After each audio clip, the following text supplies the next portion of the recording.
Do you know how many jobs were created as per DPIIT registered startups?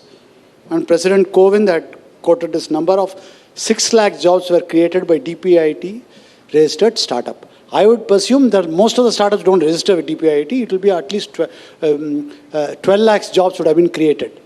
Okay, we are talking about less than 1% of job loss during all this period. Double it to less than 2%. 4 times, less than 4% of the jobs created. But here, I forget what's the name that they use for professional mourners, okay, right? There we have this concept in some of the societies that when there's a death takes place, you hire professional mourners to come and go on mourning for a fee. I mean, like that, some media, some armchair critics, some people are going on creating this sensationalism. I think none of it is really warranted. What is actually true is, last year, we saw a huge euphoria. We had huge amount of funding, okay, right? Large number of startup, high valuation, high funding, high ticket sizes, Tiger or other people across the board over Zoom, writing checks or sending, transferring, all that. So we had overeating, gluttony in the last year.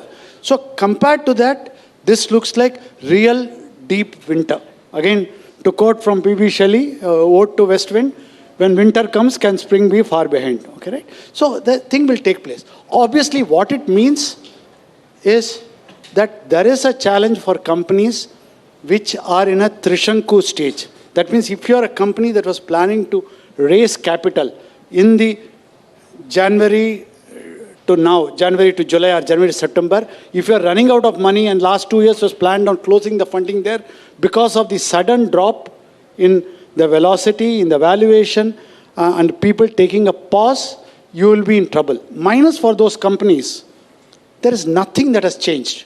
In fact, like you mentioned, this is the time to start new companies. Salaries are lower, expectations are lower. All of that is extremely positive. My heart goes out to people who are in that Trishanku in-between stage.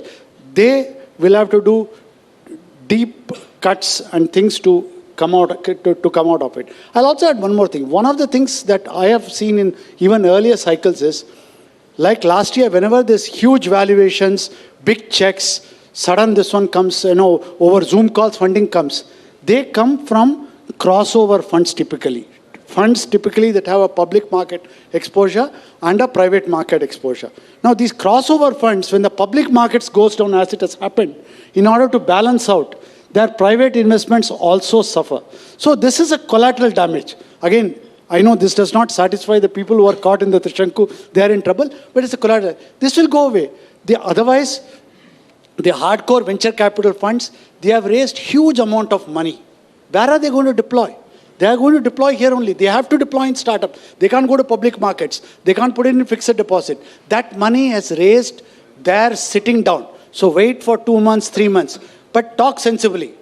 Because when you're raising money, you have to talk what people want to hear. They want to hear profitability, path to profitability, not market share, not burn. Talk all of that stuff. You will succeed. There's no doubt about it.